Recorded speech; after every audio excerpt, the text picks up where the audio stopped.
മാസം നമ്മെ ഗർഭം ചുമന്ന നമ്മളെ പൊന്നുമ്മ, ചോര നീരാക്കി നമ്മളെ വളർത്തിയ നമ്മളെ പൊന്നു പിതാവ്, ആ മാതാവും പിതാവും ഇന്ന് എവിടെയാണെന്ന് ചിന്തിച്ചിട്ടുണ്ടോ നിങ്ങളൊക്കെ? നമ്മളെ ഭാര്യമാരനുഭവിച്ച ഒരു സുഖവും അവരാസ്വദിച്ചിട്ടില്ല. നമ്മളെ സഹോദരിമാരനുഭവിച്ച ഒരു ആനന്ദങ്ങളും അവരാസ്വദിച്ചിട്ടില്ല. അവർക്ക് ഇടിക്കാൻ ഒരലാണ്, മെഷീൻ നമ്മൾ വാങ്ങിക്കൊടുത്തിട്ടില്ല. അരക്കാനുള്ള സാമഗ്രികൾ നമ്മൾ വാങ്ങിക്കൊടുത്തില്ല. അവർക്ക് അലക്കാനോ ഇടിക്കാനോ ആവശ്യമായ വസ്തുക്കളോ വസ്ത്രങ്ങൾ അലക്കാനോ മെഷീന് വാങ്ങിക്കൊടുക്കാതെ രാവും പകലും ഉറക്കില്ലാതെ പാവങ്ങളായി എന്നെയും നിങ്ങളെയും പോറ്റാൻ ഉറക്കില്ലാതെ കഷ്ടപ്പെട്ട് നമ്മളെ ഉമ്മാനെ മറക്കാൻ കഴിയുമോ? നമ്മളെ പൊന്നുപ്പാനെ മറക്കാൻ കഴിയുമോ? രാവിലെ വീട്ടിൽ മദ്രസയിലേക്ക് പോകുന്നതിൻ്റെ മുമ്പ് സുബഹിക്കെഴുന്നേറ്റ് ഭക്ഷണം ഉണ്ടാക്കുന്ന നമ്മളെ ഉമ്മമാര് അടുപ്പിൽ വിറക് വെച്ച് കഷ്ടപ്പെട്ട് ഊതി ശരീരം മുഴുവനും പ്രയത്നമായി ശരീരമായി കഷ്ടപ്പെട്ട് നമുക്ക് ചായ ഉണ്ടാക്കി തന്ന് നമ്മളെ മദ്രസയിലേക്ക് പറഞ്ഞേച്ച് മദ്രസ കഴിഞ്ഞ് വീട്ടിലേക്ക് തിരിച്ചു വരുമ്പോഴേക്ക് നമുക്ക് വേണ്ടുന്ന ഭക്ഷണങ്ങളും വിഭവങ്ങൾ ഒരുക്കി വെച്ച നമ്മളെ പൊന്നുമ്മ ഈ ഭൂമിയിൽ അവർ സുഖങ്ങൾ ആസ്വദിച്ചില്ല. പക്ഷേ ഇന്നവര് ഖബറിലാണ് രക്ഷിതാക്കളെ, ഉമ്മമാരെ ഇന്നവര് ഖബറിലാ. ഒറ്റക്ക് ഖബറിലേക്ക് പോകാൻ കഴിയുമോ എനിക്കും നിങ്ങൾക്കോ? പാതിരാത്രി ഖബർസ്ഥാനിലേക്ക് പോകാൻ ധൈര്യമുള്ള, ഒറ്റക്ക് പോകാൻ ധൈര്യമുള്ള എത്ര പേരാ നമ്മളെ മുമ്പിലുള്ളത്? വെറും വിരളമാണ്, വിരളമാണ്. ലൈറ്റ് കത്തിച്ച് വെച്ചാലും പള്ളിക്കാട്ടിലേക്ക് രാത്രി പോകാൻ ഭയമാ. എന്നാൽ അത്തരം പള്ളിക്കാട്ടിൽ കിടക്കുന്നത് നമ്മളെ പോറ്റി വളർത്തിയ മോനെ എന്ന് വിളിച്ച പാതിരാത്രി നമ്മളെ നേരം വരാൻ വഴുകിയാൽ, നമ്മളെ ഭാര്യ കടന്നുറങ്ങിയാലും നമ്മളെ മക്കള് കടന്നുറങ്ങിയാലും വരാന്തകൾ താടക്ക് കൈ കൊടുത്തെൻ്റെ കുട്ടി എന്താ വരാത്തതെന്ന് ചിന്തിച്ചാ നമ്മളെ പൊന്നുമ്മ ഇന്ന് ഇരുട്ട് റൂമിലെ ഖബറിലോ. മോനെ വന്നടി എന്നിടക്കിടക്ക് വിളിച്ച് ചോദിച്ച നമ്മളെ പൊന്നുപ്പ, ആ പൊന്നുപ്പ ഇന്ന് ഖബറിലാ. മിൻഹാ ഖലഖനാകും വഫീഹാ നുഈദുകും വമിൻഹാ നുഖ്രിജുകും താറത്തൻ നുഖ്റാ എന്ന് പറഞ്ഞ് മണ്ണിട്ട് നമ്മൾ തിരിച്ചു പോരുമ്പോ നമ്മളെ ഉപ്പ പറഞ്ഞിട്ടുണ്ടാകും യുവാക്കളെ, നമ്മളെ ഉമ്മ പറഞ്ഞിട്ടുണ്ടാകും രക്ഷിതാക്കളെ, പോകുകയാണല്ലേ മക്കളെ, ഉപ്പാനെ ഒറ്റക്കാക്കി നിങ്ങളെ കൂടെ കളിക്കാൻ ആളുണ്ട്, രസിക്കാൻ ആളുണ്ട്, കിടന്നുറങ്ങാൻ വീടുണ്ട്, സുഖിക്കാൻ സൗകര്യങ്ങളുണ്ട് മക്കളെ. അതൊക്കെ ഈ ഉപ്പാക്കുമുണ്ടായിരുന്നു. നിങ്ങളെ വീട് വെക്കുന്നത് ബാപ്പയുണ്ടാക്കിയ പറമ്പിലാണ് മക്കളെ. ഇന്ന് ബാപ്പ ഒറ്റക്ക് ഖബറിലാ. ഒന്ന് തിരിഞ്ഞു കിടക്കാൻ കഴിയൂല, ഒന്ന് എഴുന്നേറ്റിരിക്കാൻ കഴിയാത്ത ഖബറിലാണ് ഞാനുള്ളത്. എൻ്റെ പൊന്നു മക്കളെ, മതി മറക്കണ്ട, വീട് കണ്ട അല്ലാഹനെ മറക്കണ്ട, സൗകര്യങ്ങൾ കണ്ട റബ്ബിനെ മറക്കണ്ട.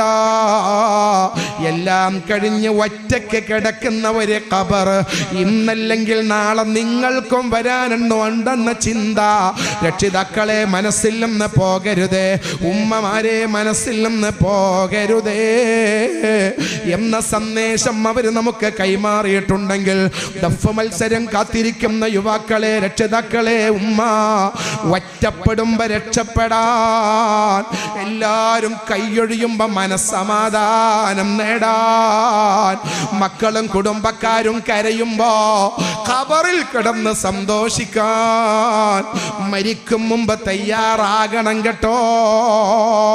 അതിനുള്ള തയ്യാറെടുപ്പ് നടത്താൻ ഈ തിരക്കിനിടയിൽ നമ്മൾ മറക്കരുതേ, ഈ രസത്തിനിടയിൽ നമ്മൾ മറക്കരുതേ. ഈ ഭൂമിയിൽ നിങ്ങളുടെ കൂടെ ഖബറിലേക്ക് വരുന്നത് സൽക്കർമ്മങ്ങൾ മാത്രമാണെന്ന് ലോകത്തിന്റെ കരളെ നബി മുഹമ്മദുർ റസൂലുള്ളാഹി. മക്കളെ ഒന്ന് ഉറക്കെ സ്വലാത്തല്ലേ മുഹമ്മദ് മുസ്തഫ, ഒന്നുകൂടി വച്ചത്തിൽ മുഹമ്മദുർ റസൂലുള്ളാഹി. ലോകത്തൊരു മനുഷ്യൻ ബുദ്ധിയുള്ളവനെന്ന് പറഞ്ഞാൽ ആരാന്നറിയോ? ഒറ്റപ്പെടുമ്പോ രക്ഷപ്പെടാൻ വിഭവങ്ങൾ ഒരുക്കുന്നവനാണ്. ബാക്കിയുള്ളവരൊക്കെ മന്ദബുദ്ധികളാ. നമ്മൾ കരുതും ഒറ്റപ്പെടുമ്പോ രക്ഷപ്പെടാൻ വിഭവങ്ങൾ ഒരുക്കുന്നവർ ആരാണോ അവരാണ് ബുദ്ധിയുള്ളവർ. ഈ ദുന്യാവിന്റെ സുഖത്തിൽ മതിമറക്കുന്നവരല്ല, ദുന്യാവിന്റെ ആനന്ദത്തിൽ അള്ളാഹുവിനെ മറക്കുന്നവരല്ല. ഞാനൊരു മനുഷ്യനെ പരിചയപ്പെടുത്തട്ടെ യുവാക്കളെ, മറക്കാൻ കഴിയാത്ത ഒരു മഹാമനീഷി, മഹാനായ എല്ലാ രാഷ്ട്രീയക്കാരും ഒരുപോലെ ആദരിച്ച, എല്ലാ മതത്തിന്റെ അനുയായികളും ഒരുപോലെ ബഹുമാനിച്ച, എല്ലാ മനുഷ്യരും ഒരുപോലെ സ്നേഹിച്ച ഒരു മഹാമനുഷ്യൻ. അതാണ് ഈ അടുത്ത കാലത്ത് നമ്മളോട് വിട പറഞ്ഞ പാണക്കാട്ട് ആറ്റപ്പൂവ് പാണക്കാട് സയ്യിദ് ഹൈദർ അലി ശിഹാബ് തങ്ങൾ. അല്ലാഹുവേ ഉഖറവിയായ ദറജ ഉയർത്തണേ അല്ലാ. ഏതാനും ആഴ്ചകൾക്ക് മുമ്പ് ഞാൻ മഹാനവറുടെ ഖബർ സിയാറത്ത് ചെയ്ത് ഒരൽപ്പം പറകോട്ട് നിന്ന് വലത്തേക്ക് തിരിഞ്ഞു നോക്കുമ്പോ തങ്ങപ്പാപ്പാന്റെ വീട് കാണുന്നുണ്ട്, തങ്ങളവരുടെ സ്ഥലം കാണുന്നുണ്ട്, പറമ്പിലുള്ള മരങ്ങൾ കാണുന്നുണ്ട്. അതിന്റെ നേരെ ഇപ്പുറത്ത് ഹൈതബാതഹാനായ ഹൈദർ അലി ശിഹാബ് തങ്ങളെ ഖബറാ. ഞാൻ ചിന്തിച്ചു പോയി, റബ്ബേ, ഖബറിന്റെ നേരെ അപ്പുറത്തുള്ള വീട്ടിലേക്ക് ഇനി ഈ മഹാൻ വരൂലല്ലോ. അവിടെയുള്ള വട്ടമേശന്റെ അടുത്ത കസേരയിലിരിക്കാൻ ഇനി പാണക്കാട്ട് ആറ്റപ്പൂവ് വരില്ലല്ലോ. യുവാക്കളെ, ജനങ്ങൾ മുഴുവനും ആദരിച്ച മഹാനാ, എല്ലാവരും ബഹുമാനിച്ച മഹാനാ. ആ മഹാനവറുകളെ ഖബറിലേക്ക് ഇറക്കി വെക്കുമ്പോ ആയിരക്കണക്കിന് ആളുകൾ കണ്ണുനീരോടെ നോക്കി നിൽക്കുന്നുണ്ടായിരുന്നു. ഇന്നലെ വരെ ശിഹാബ് തങ്ങൾ സിന്ദാബാദ് എന്ന മുദ്രാവാക്യം വിളിച്ച പാർട്ടി പ്രവർത്തകന്മാർ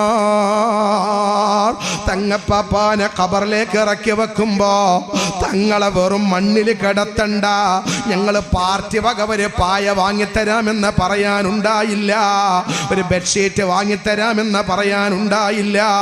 മഹാനായ തങ്ങളെ കിടത്തിയത് വെറും മണ്ണില. തങ്ങപ്പാപ്പാക്ക് തലയിണക്ക് പകരം മണ്ണുരുട്ടിക്കൂട്ടി തലക്ക് തലയിണ വെച്ച് കൊടുക്കുമ്പോ തങ്ങൾ ഖാദിയായ ഏതെങ്കിലും മഹല്ല് കമ്മിറ്റി പറഞ്ഞോ, തങ്ങപ്പാപ്പാന്റെ തലക്ക് മണ്ണുരുട്ടി വെക്കണ്ട, ഞങ്ങളെ മഹല്ല് തലയിണ വാങ്ങിത്തരാ. തങ്ങപ്പാപ്പാന്റെ കവിള് മണ്ണിനോട് ചേർത്ത് വെക്കുമ്പോ കൈപിടിച്ച് ചുംബിച്ച നമ്മളാരും പറഞ്ഞില്ല. സൂര്യപ്രകാശം പോലെ ലംഘുന്ന തങ്ങപ്പാപ്പാന്റെ കവിള് മണ്ണിനോട് ചേർക്കരുതേ പറയാൻ ആരും സന്നദ്ധരാകാതെ തങ്ങപ്പാപ്പാനെ മണ്ണിലങ്ങ് കിടത്തി മേലെ കല്ലുകൾ ഓരോന്ന് ഓരോന്ന് ഓരോന്ന് വെച്ച് അവസാനത്തെ കല്ല് വെക്കുമ്പോ തങ്ങൾ പറയുന്നുണ്ടാവും, പോവുകയാണ് ഞാൻ, ഇത് സമാധാനത്തിന്റെ വാക്ക് പറയാൻ ഞാൻ വരൂല യുവാക്കളെ. അതുകൊണ്ട് തിരക്കിനിടയിൽ അല്ലാഹനെ മറക്കരുതേ. ദുന്യാവിന്റെ സൗകര്യങ്ങൾ കണ്ടിട്ടോ ആരോഗ്യത്തിന്റെ പ്രസരിപ്പിനിടയിലോ അള്ളാഹുവിന്റെ പൊരുത്തം നേടാൻ മറക്കരുതേ. ഒറ്റപ്പെടുമ്പോ രക്ഷപ്പെടാനുള്ള പ്രവർത്തനത്തിൽ വ്യാപൃതരാവണം കേട്ടോ. അള്ളാഹു നമുക്ക് ഈമാൻ തരട്ടെ.